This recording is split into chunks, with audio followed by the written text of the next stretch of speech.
Repeating numbers is a telltale sign of spiritual initiation. It's one of the earliest signs that people see. In the metaphysical community, repeating numbers are referred to as angel numbers, and the word angel comes from the Greek word meaning messenger. When we come into alignment with universal energy, which is essentially what's happening when you are awakening, you are getting back on the path that you had fallen off of, basically. When you finally get back on to your path and you're flowing downstream, you begin co-creating with the universe, with God. So because of that, we end up seeing synchronicities everywhere, particularly in the form of numbers, because the universe is inherently mathematical. The stream that we have begun to flow with is also often referred to as Christ consciousness, the Christ stream. It's a fifth dimensional energetic channel that we attune to. The Christ stream is considered the path to liberation from the dream state that I mentioned in my Psychosis of Awakening video. In Christianity, there's this belief about the second coming, which is the return of Christ to the earth. From what I've gathered, this return isn't an actual human being. It isn't Jesus coming back into human form. It is this Christ consciousness stream that is making itself available on the planet that human beings can connect to. We all have an ability to connect to this frequency through the raising of our frequency and our consciousness. Our frequency rises as we start to peel off layers of our ego. Most people believe that ego is a reference to egomania, like arrogance or having an exaggerated sense of self. What ego actually is our facades. Any belief system, behavior, or social mask that we carry, which was put in place, usually subconsciously, as a way for us to protect ourselves.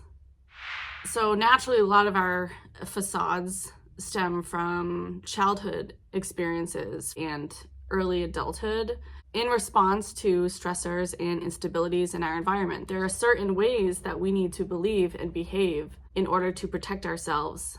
And we tend to keep these masks on and these false belief systems in place about ourselves and our environment, even though they're not needed anymore, right? Like, you can't rise in frequency if you're down here with your sadness and your depression and your anxiety and guilt from this childhood experience and you feeling like you're a horrible person or you're not good enough because of this thing that happened to you when you were 12. And like, it's impossible.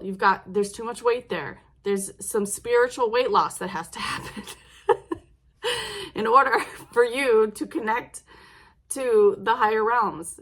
And unfortunately, as we get older, these backpacks get heavier and heavier. It's the processing of emotional trauma, basically, to lighten your load. And this is how you can rise in frequency.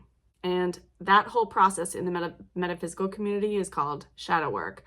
When you really get into it, there are so many different routes you can take to reclaim the original authentic self and pull those masks and those fears away. This is important because these beliefs that we have about ourselves and our environment and about people have tainted the way we view our world. So when we strip these away, we begin to see reality, right? Reality is royalty, the royal path. Those two words are related. We're no longer viewing our environment through the lenses of our pain. So if we have a subconscious belief system running that we are not allowed to be beautiful and smart at the same time, then you're going to end up self-sabotaging yourself. That was my situation. Something about my experiences and my upbringing made me feel like I wasn't allowed to be beautiful, intelligent, athletic, successful. Like, I couldn't be all these things. There was a facade I put on of silly and flighty. It was a mask that I was wearing. If I acted aloof and like I wasn't paying attention, then I was kept out of trouble. Things like that dictate the experiences that you choose to have in life. And most of us don't even realize that we're doing it. This is why this work is so important. And we lighten that load and that we drop that luggage, we find ourselves increasingly operating from our authentic state, which drastically increases our frequency. Authenticity is one of the highest frequency levels that there is on this plane. and this allows us to tap into the Christ consciousness. This is where humanity is moving, towards authenticity, energetic sovereignty,